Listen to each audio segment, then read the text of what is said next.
Lorsque vous avez fini la modélisation, des semelles, des poutres, de votre plancher, de l'escalier, qu'on peut regarder facilement en vue 3D avant de continuer. Alors, j'aimerais attirer l'attention sur un point. Il y a des poteaux qui démarrent directement au RDC. Vous avez des poteaux qui démarrent, qui n'ont pas de semelle, au fait. Donc, vous devez faire des paramétrages pour ces poteaux. Sinon, vous aurez des difficultés. Vous voyez? Donc, c'est notre modélisation qui est là. Et au niveau du dallage sol aussi, si vous voulez, vous pouvez mettre des dalles pleines d'épaisseur 11. Hein, ou soit vous pouvez aussi laisser, à vous de voir. Donc, je vais donc vous montrer un peu ces poteaux-là qu'il faut qu'on essaie de changer avant de relancer, avant de lancer le calcul. Donc, nous retournons dans Entrée de poteau. Déjà, vous avez un message qui vous montre. Donc, voilà, vous avez un message qui vous dit les poteaux P27, P28, P29 sont définis avec liaison extérieure et liaison à la rotation et ils sont en contact avec des poutres. Ça veut dire que les poteaux P27, P28, P29, il faut qu'on les redéfinisse sans liaison extérieure.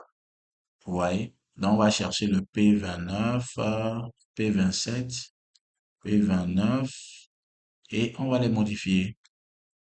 Oui, j'ai le P27 ici, donc je fais édition, je viens là, et effectivement, vous allez voir que ça démarre depuis le RDC. Vous voyez que ça démarre depuis le RDC. Vous voyez sur le schéma, voilà, je vous montre un peu. Voilà, vous voyez que ça démarre sur le RDC. Alors, ce qu'on va faire ici, c'est de cocher plutôt sans liaison extérieure. Vous voyez, et vous faites accepter. Vous allez faire pour tous les poteaux qui n'ont pas de fondation. Sinon, vous ne pourrez pas lancer votre calcul. Ouais, donc P29, on a vu P27, P28, P29. Donc, voilà, je fais accepter. Donc, il reste P28 également. Voilà, je fais sans liaison extérieure. Je fais accepter. Ouais, et maintenant, je retourne dans Entrée de poutre, voir s'il y aura encore des messages de ce genre. Voilà. Alors, si cela est fait, nous allons lancer le calcul. Mais bien avant de lancer le calcul, si vous avez déjà entré vos charges directement lors des paramétrages, plus besoin de le faire. Mais si vous avez mis 0,0,0, donc vous venez donc dans charge, charge sur facile sur plancher. Et maintenant, c'est à vous de définir, par exemple, les charges permanentes. Si je prédescends de charge, bien sûr. Si je me retrouve avec 2 kilonewtons par mètre carré, je fais OK, je sélectionne le tout. Si le tout, si les charges sont identiques, je fais clic droit, je choisis maintenant charge d'exploitation.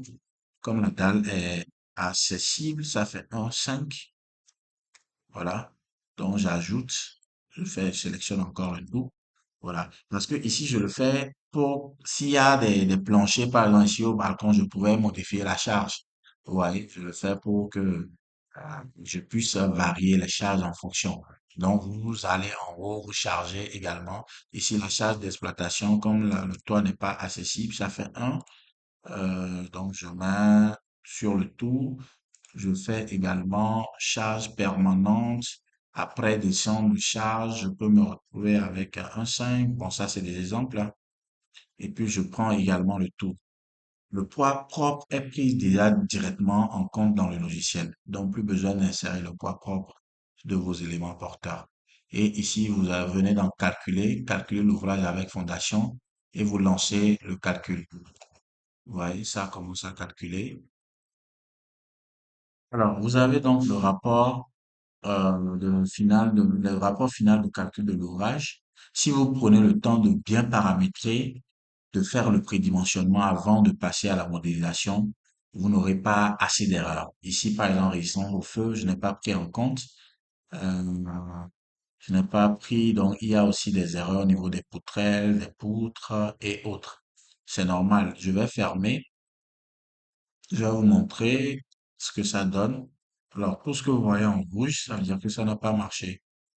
Donc, si je descends, par exemple, je vais voir, vous voyez, il y a des poutres qui n'ont pas marché, il y a des nervures qui n'ont pas marché, il y a des poteaux qui n'ont pas marché. Ce qui est intéressant pour les poteaux, c'est que les corriger en même temps. Vous voyez? Donc, si je viens dans Résultats, je viens dans Poteau, Éditer poteau, je clique sur un poteau, par exemple, j'ai la possibilité de modifier donc tous les poteaux. Vous voyez? Donc, je vais le P1 par exemple qui n'a pas marché, je vais corriger une famille de poteaux et donc vous allez aussi faire le reste. Vous voyez? Par exemple, je prends, voilà, ici où il y a P2, P3, P4 jusqu'à truc là où c'est 15 par 15, c'est normal parce que il faut quand même euh, changer avec des barres de 10, c'est normal. Je vais mettre 15 par 20, je change les barres en 12 et je vais voir si ça va passer. Alors, en bas, déjà dans les vérifications, quand je vois le taux de travail, je vois que c'est quand même élevé. Vous voyez, c'est très élevé. Donc, ici, par exemple, si je mets 15 par 25, ça va s'actualiser et si ça passe, je vais voir ça. Donc, c'est en train de s'actualiser.